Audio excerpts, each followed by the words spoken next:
Good morning friends, आप लोगों का स्वागत है हमारे यूट्यूब चैनल में जिसका नाम है सूरज क्लासेस। आज हम बहुत इंपॉर्टेंट टॉपिक डिस्कस करने वाले हैं, पाइथागोरस थ्योरम। पाइथागोरस थ्योरम नाम से ही बस खतरनाक लगती है।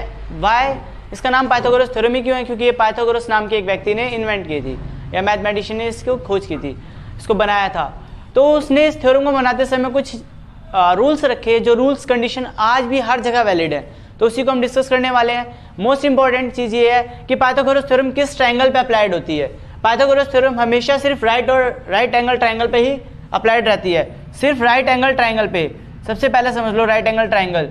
तो फिर डाउट यही रहेगा कि राइट एंगल ट्रायंगल होता क्या है। तो आप एक चीज़ याद कर लो, जिस ट्रायंगल के अंदर लास्ट में 90 डिग्री का एंगल है, जिस ट्रायंगल के 90 डिग्री का एंगल है और उसके सामने वाली साइड उसे हाइपोटेनस कहते हैं, 90 के सामने वाले को हाइपोटेनस कहते हैं। अब 90 ही क्यों बनेगा? 90 ही कैसे पता चलेगा बना हुआ है? तो ये ट्रायंगल हमेशा स्टैंड करेगा 90 डिग्री पे, और नीचे वाला क्या होगा? बेस, स्टैंडिंग करने वाला परपेंडिकुलर, उसके सामने वाला हाइपोटेनियस, जैसे मैंने इस पिक्चर के अंदर ड्रॉ कर रखा है। ये क्या है? एक राइट ट्रायंगल है। राइट ट्रायंगल के अंदर आप देख रहे हो 90 डिग्री के सामने वाला क्या होता है? हाइपोटेनियस होता है। ठीक है, बेस नीचे वाला होता है। नीचे वाला अब सर जरूरी है बेस इधर से ही हो? अगर आप पिक्चर को रोटेट करके देखोगे तो बेस ये वाला भी हो सकता है, बट अभी हमने मान रखा है कि बेस क्या है? ये वाला है, बीसी है। तो जब बेस बीसी है या बेस ये है, बेस का मतलब क्या है? जिसके ऊपर ये स्टैंड कर रहा है, जिसे हिंदी भाषा में आधार कहते हैं। ठीक है, जिसके ऊपर स्टैंड कर रहा है। और 90 के सामने वाला क्या होता है? हमेशा याद कर लो, वो तो हमेशा हाइपोटेनियस ही होगा। और हाइपोटेनियस की खासियत क्या है कि इन दोनों से हमेशा वो बड़ा ही होता है। हाइपोटेनियस इन दोनों से बड़ा ही होता है। ठीक है, बेस जो है, बेस परपेंडिकुलर के बराबर भी हो सकता है और छोटा भी हो सकता है। परपेंडिकुलर के बराबर भी हो सकता है और छोटा भी हो सकता है। परपेंडिकुलर की खासियत क्या है? जो 90 डिग्री के एंगल पे स्टैंड करेगा वो परपेंडिकुलर है। ठीक है, तो इसका जो रूल लिखा था पाइथागोरस नाम के व्यक्ति ने, जिसे पाइथागोरस थ्योरम कहा जाता है, कि h square is equal to p square plus b square. What is h? तो h means hypotenuse, b means base, p for perpendicular. Hindi में क्या बोलते हैं? हाइपोटेनियस को कर्ण कहते हैं, बेस को आधार कहते हैं और परपेंडिकुलर को लंब कहते हैं।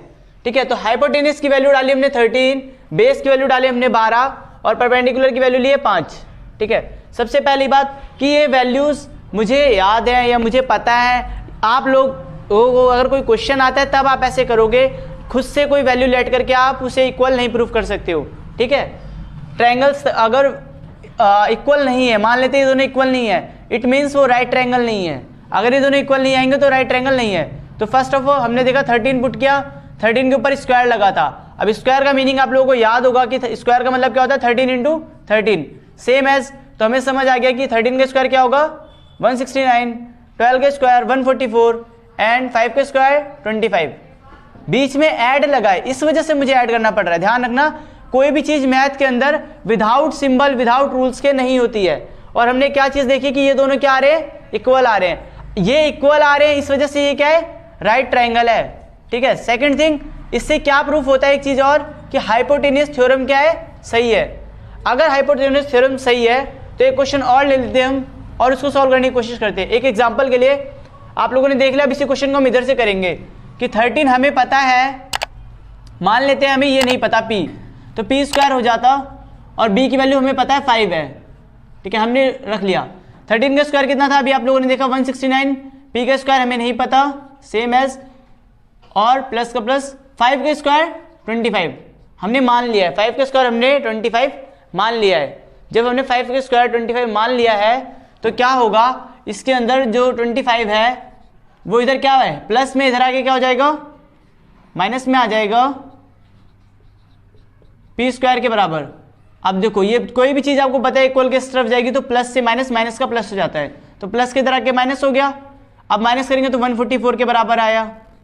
और 144 किसका स्क्वायर होता है? देखो यहाँ पर स्क्वायर लगा हुआ है, तो ये भी देखना पड़ेगा किसका स्क्वायर होता है। ये 12 का स्क्वायर होता है, ये p स्क्वायर के बराबर है। एंड नाउ p की वैल्यू क्या आ गई? 12 आ गई। तो p की वैल्यू 12 है। हमने यहाँ से देखा कि हमने यहाँ पर 12 लिया था, तब इक्वल प्रूफ हुआ कि राइट ट्रायंगल है और ये पाइथागोरस थ्योरम सही है, इससे यहाँ से प्रूफ हो गया। नाउ मैं आप एक क्वेश्चन दे रहा हूँ आप लोगों के लिए, होमवर्क के लिए। आप मुझे टेक्स्ट मैसेज करिए पाइथागोरस थ्योरम है या नहीं है।